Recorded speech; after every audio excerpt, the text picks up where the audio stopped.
And therefore, in this miracle drawing, destiny repairing prayers, it is dangerous to keep quiet. So this is basically a prayer meeting day. Pray with your heart. This is a year that needs plenty of prayers. As you pray this first prayer, if you are here in this meeting, either you or your wife, and the doctors have said there is a problem in the womb, find a way to this altar and be on your knees now and get ready to be visited by the God of fire and power. Those of you at the altar, make sure that your prayer is the loudest here. We're not here to negotiate. We're here for serious business. You will shout this loud and clear. Oh God, arise! Command my glory to speak in the land of the living. Can I hear the sisters shouting this?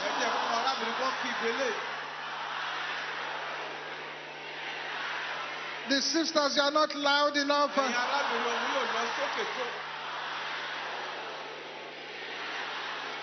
Brothers, can you raise it by fire?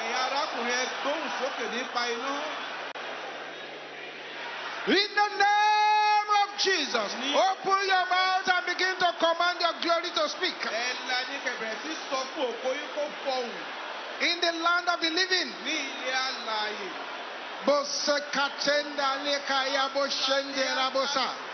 Somebody is already breaking through with this prayers.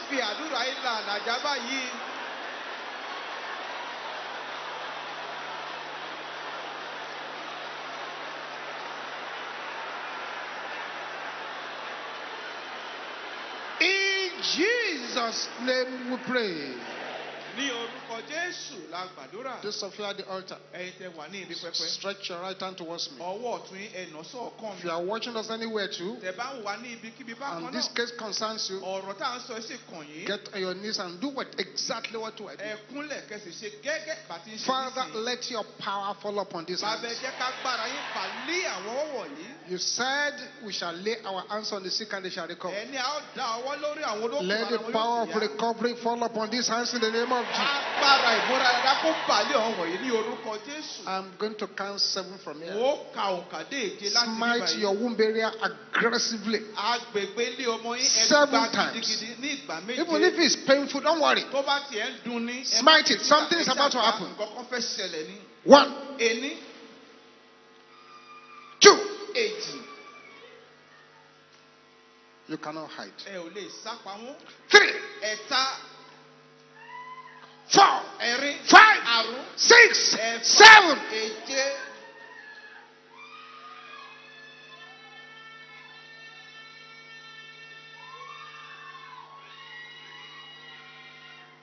You cannot hide. Enough is enough. Loose your hold. Loose your hold. Loose your hold. Loose your hold. Loose your hold. Loose your hold. Loose your hold. Loose your hold. Every plantation by the stubborn spirit husband, loose your hold. Loose your hold. Loose your hold. Loose your hold. In the name of Jesus. Everybody will shout this louder than anyone around them. Don't say, I think I've prayed this before. Arrows from the cradle. What are you doing in my life? Can you shout that loud? Your voice is not aggressive enough. Come out now! In the name of Jesus.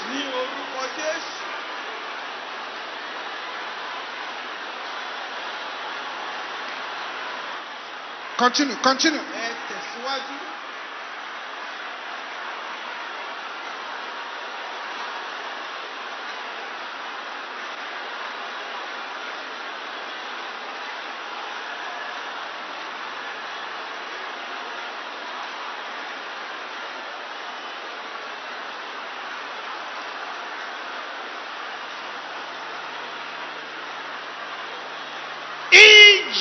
Jesus' name we pray. Get yourself ready again. Those of you at the altar, now you are going to smite 10 times. Something is coming out. Something is being dissolved. 1, 2, 3, 4, 5, 6, 7, 8, 9, 10.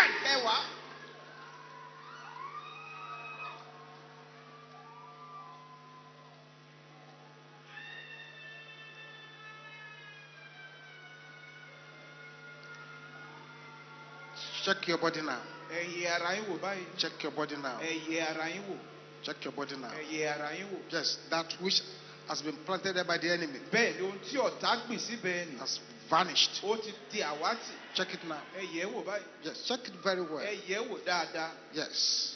Makatenda lekaya boshende. Ribosepele kaya boshente. Nakandera bosanda ya bosa. Yes. Yes. If you find a swelling that has disappeared in your body, talk to the ministers here and the ushers about it. Don't let the devil put it back. Everybody will shout this loud and clear. Documents of my parents' errors.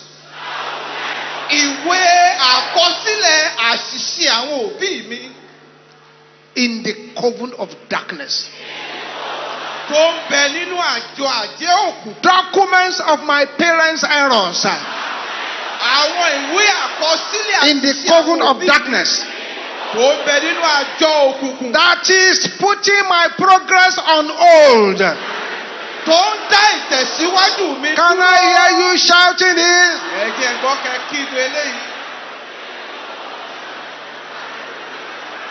Shout it loud. Catch fire in the name of Jesus.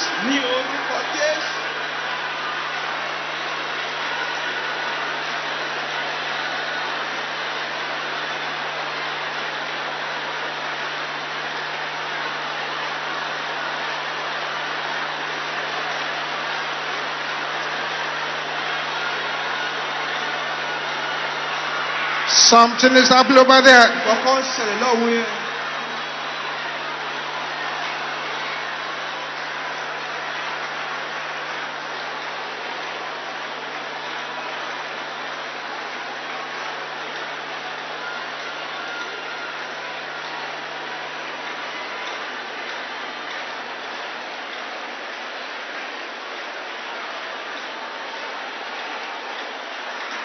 Yes, yes. Command it to catch fire. In Jesus' name we pray. Say every tongue gathered to destroy me. Destroy yourself in the name of Jesus.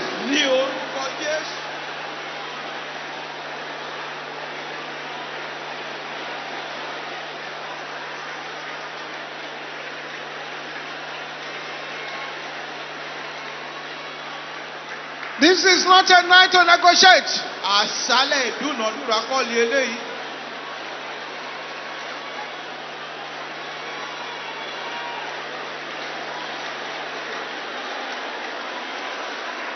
Yes. Yes. Yes. Yes.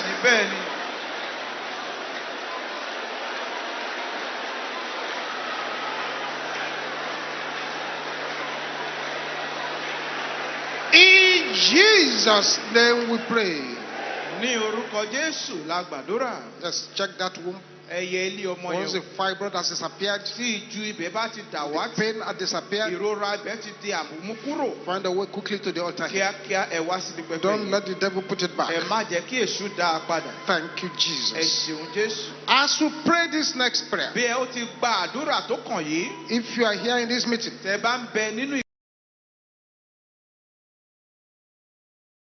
fire and with power, I shall not see shame. Èmi ò ní mọ ìtìjú. Shame manufacturers. Èyí tó ń ṣẹ̀dá ìtìjú. Carry your shame. Ẹgbẹ́ ìtìjú. In the name of Jesus. Ní orúkọ Jésù.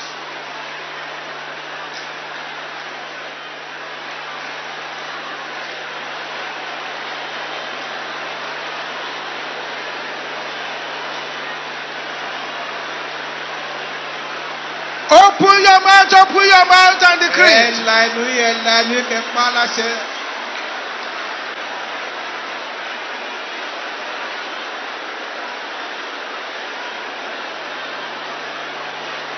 Receive the touch of the power. Receive the touch of the fire. Receive the touch of the power. Thou power of God. In the name of Jesus. Move.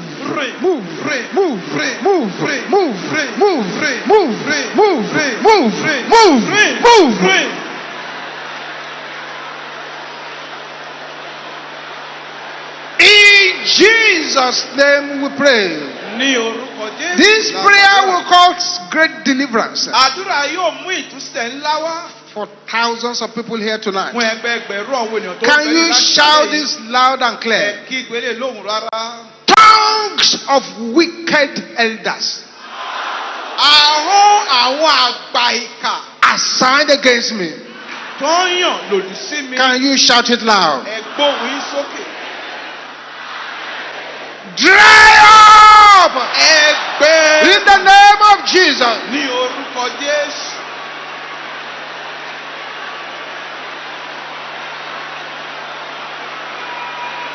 Dry up their tongue.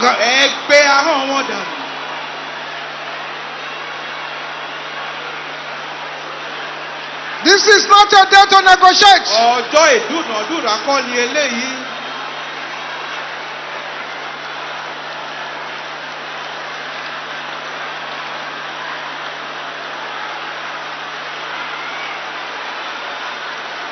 In Jesus' name we pray.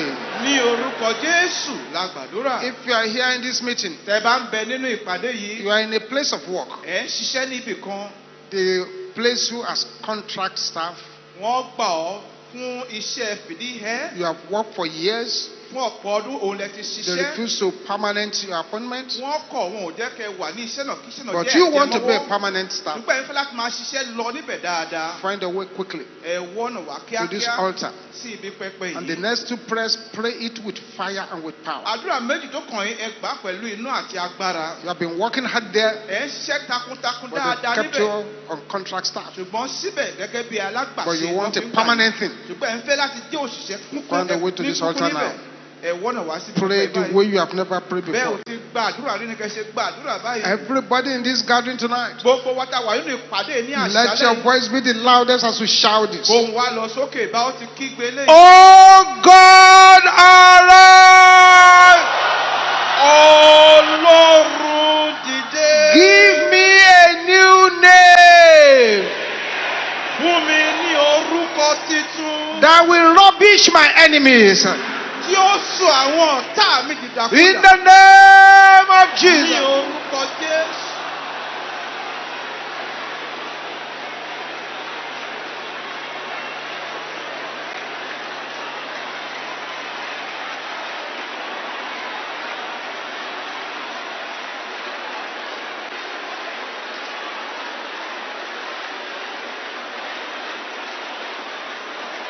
Open your mouth, open your mouth, open your mouth. Give me a new name that will rubbish my enemies.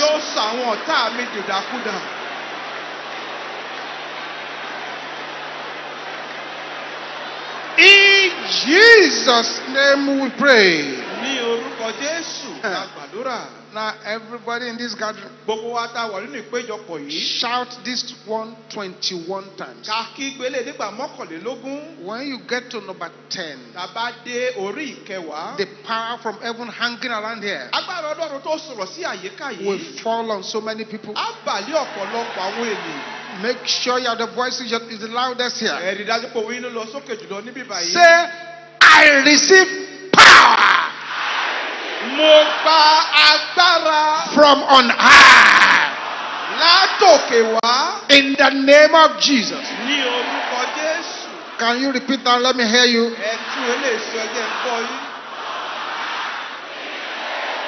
Amen. Now 21 hot times. When you get to number 10, something will happen. Are you ready? Open your mouth and pray. Number 2. Number 3. Number 4. Number 5. Number 6. Makapota Satella. Number 6. Number 7. Number 8. Number 9. Number 10. Makatesa Tela Kaya Bosha. Aha. Benny.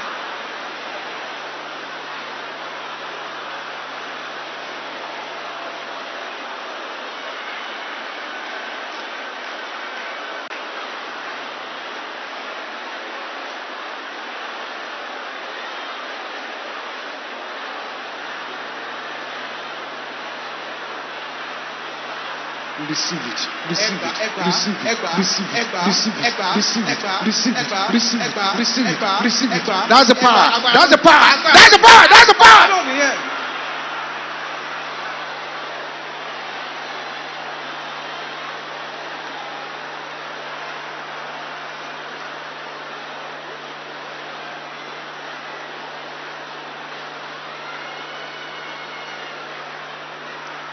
Amen. Amen. See what is happening.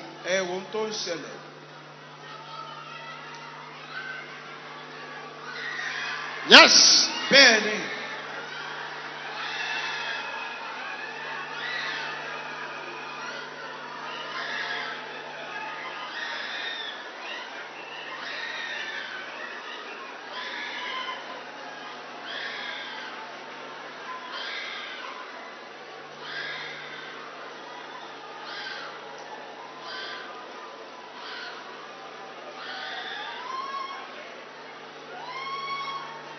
Amen. Amen. Get yourself ready again. Lay your hand on your tummy, your stomach, on the top of your belly button, on the top of your belly button. Shout this loud and clear. Ancestral powers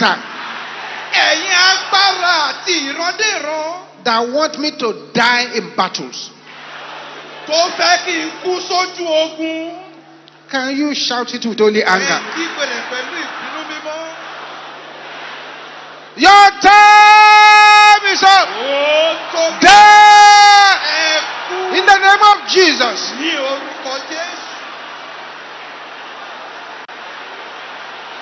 Yes. Ben.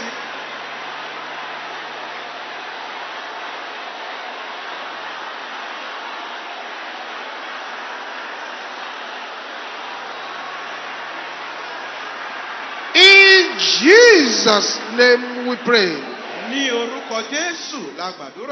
As we pray this next prayer, if you are in this meeting, you are praying to have a scholarship to study, and you believe in the God of signs and wonders, find a way to this altar now and be on your knees. Pray the 2 prayers here the way you have never prayed before. Can you shout this loud? Anointing to erase insult. Come upon my life. In the name of Jesus.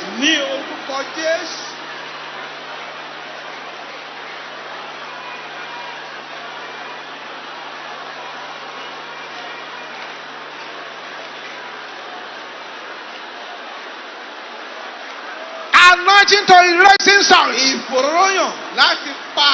Come upon my life now.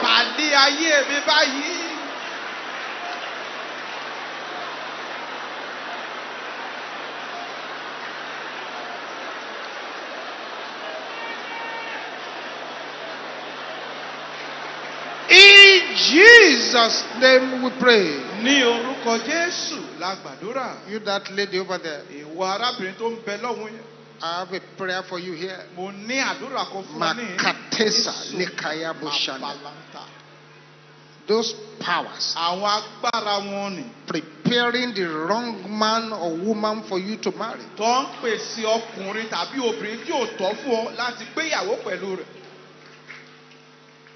Yes.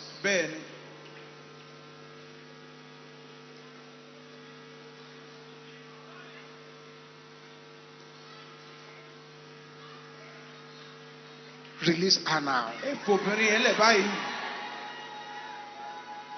Those powers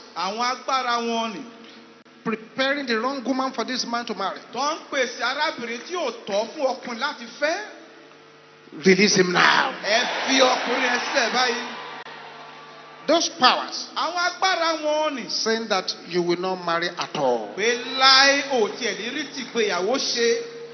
I bury them now. I bury them now. I bury them now. I bury them now. I bury them now. Bury them now. In the name of Jesus. Those powers saying your children will not marry. I bury them now in the name of Jesus. A sevenfold amen to that.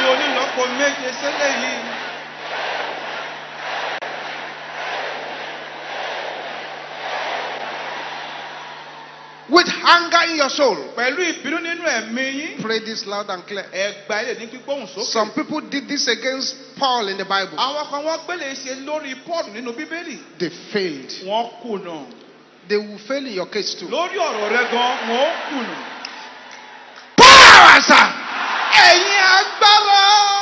Praying and fasting to see my end.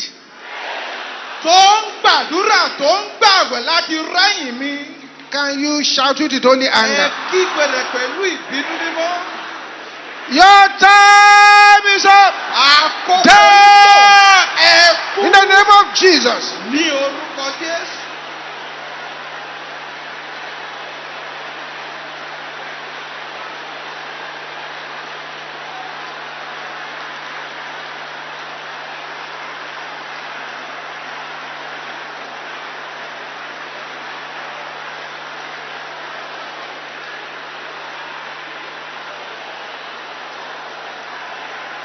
Thank you, Jesus.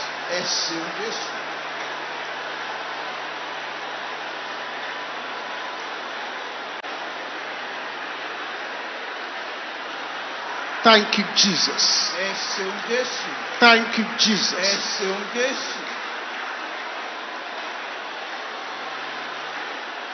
In Jesus' name we pray. Arrows from satanic birds.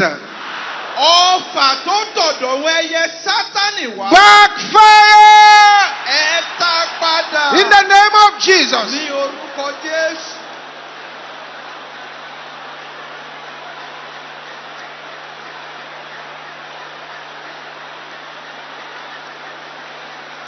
Arrows from satanic birds.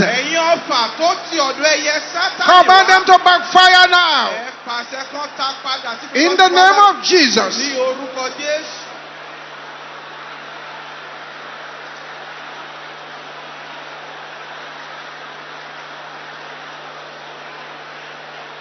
In Jesus' name we pray.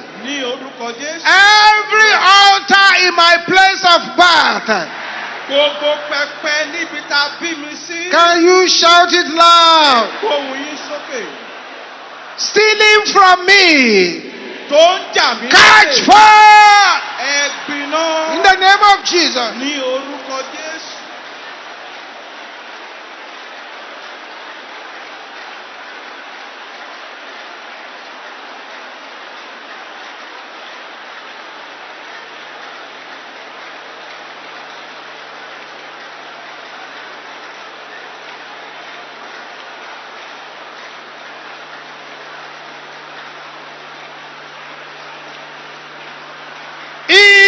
Jesus' name we pray. Ní orúkọ Jésù la gbàdúrà. 3 more prayers before you sit down. Ó kù àdúrà mẹ́ta kó tó di pé ẹ jókòó. You are here in this meeting. Ẹ ń bẹ nínú ìpàdé yìí. Today is actually your first day here. Ní tòótọ́ ọjọ́ òní lọ́jọ́ àkọ́kọ́ tẹ́ fi wá sí. Just by stepping here today. Pé ẹ tiẹ̀ tẹ́rí wọ bíbá yìí. The Lord who sees your heart. Olúwa tó rí ọkàn yín. Has destroyed those stubborn battles. Gbogbo ogun olórí kúkún ni ó ti pa wọ́n run. If you are that person, today is your first day here. Tó bá yẹ pé ìrẹ̀lẹ̀ náà lọ́jọ́ ẹ kọ́kọ́ wá sí yìí. You have been facing battles. Ẹ ń dojú kọ ogun. Find a way to this altar. Ẹ wọ́nà wá sí ibi pẹpẹ yìí. And be on your knees too. Ẹ sì wà lórí eékún yín bákan náà. You have won the battle just by stepping out. Ní pé ẹ ti ẹ̀ Find a way to this altar. ẹ ti borí ogun náà. And be on your knees. Ẹ wá síwájú ibi pẹpẹ ìkẹsì kúnlẹ̀ síbẹ̀. Pray seriously. Ẹ sì gba àdúrà gidigidi. Pray seriously. Ẹ gba àdúrà náà gidigidi. Today is your first day here. Òní ni àkọ́kọ́ wá yín sí yín. But you've been facing battles. Ogun pọ̀ tó ń dojú kọ yín. Find a way to this place. Ẹ wá sí ibi pẹpẹ yìí. And get on your knees and pray seriously. Lórí eékún yín kẹsì gbàdúrà gidigidi. Say every dragon. Gbogbo dragoni.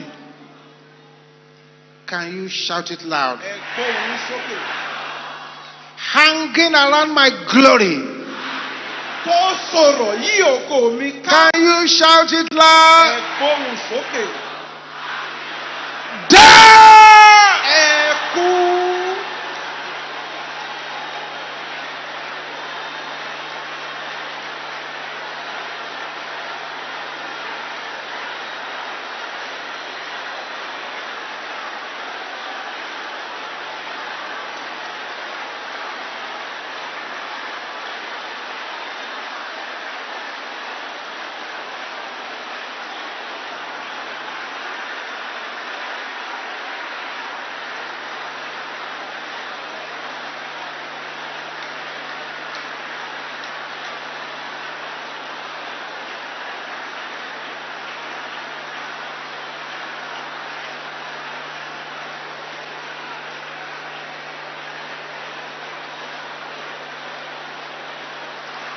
In Jesus' name we pray.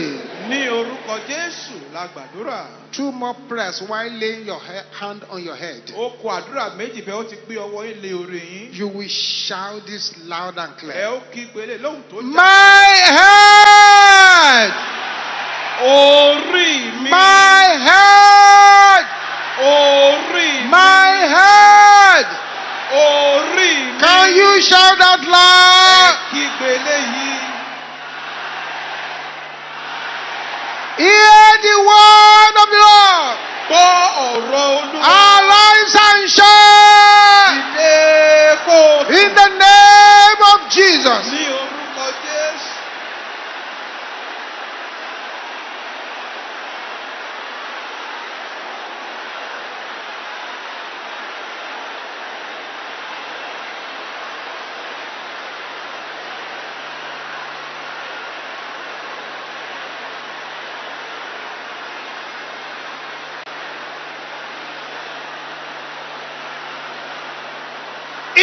Jesus' name we pray.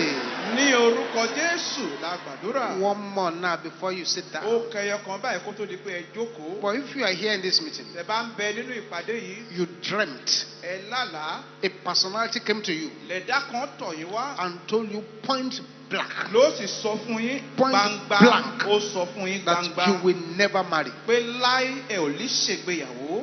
Find a way to the altar. Ẹ wọ́nà wá sí ibi Also, if you are here, Bákan náà tẹ́ bá wà níhìn. and presently there is a satanic conspiracy against you Ní lọ́wọ́lọ́wọ́ bá ìrìkíṣí Sátánì kan dìde sí yín. in your place of work. Níbi tẹ́ ti ń ṣiṣẹ́. Find a way to this altar Ẹ too wọ́nà wá sí ibi kókè. Bákan náà and be on your knees. kẹ́sì wà lórí eékún yín.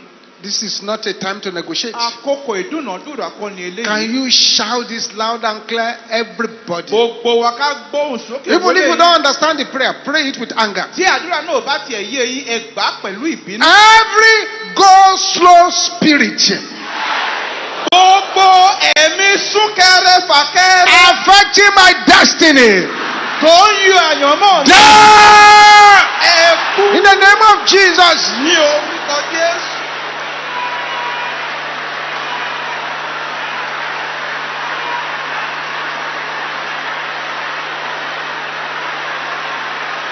The go-slow spirit.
Thank you, Jesus. Thank you, Jesus. Thank you, Jesus. Now as the power of God is coming upon you,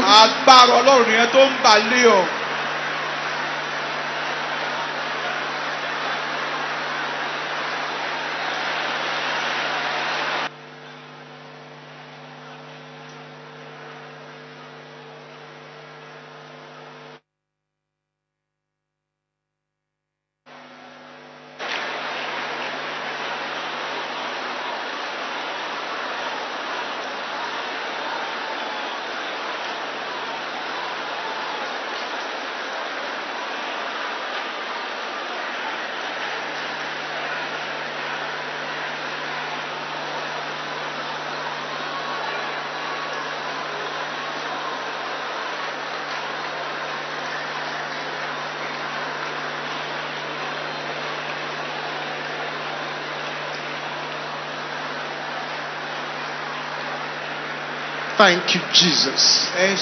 Thank you, Jesus. Thank you, Jesus. In Jesus' name we pray. Add this one before you sit down. There is a woman who needs to pray this prayer very well. And a breakthrough will start today. Everybody shout this loud and clear. Blessings that the enemy has killed. Hear the word of the Lord. Wake up! In the name of Jesus.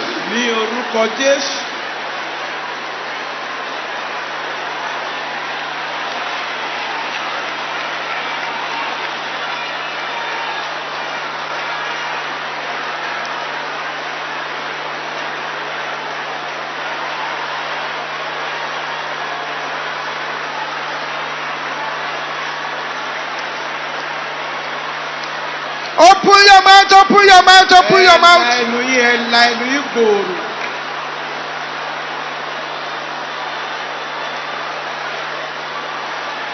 In Jesus' name we pray. A sevenfold amen.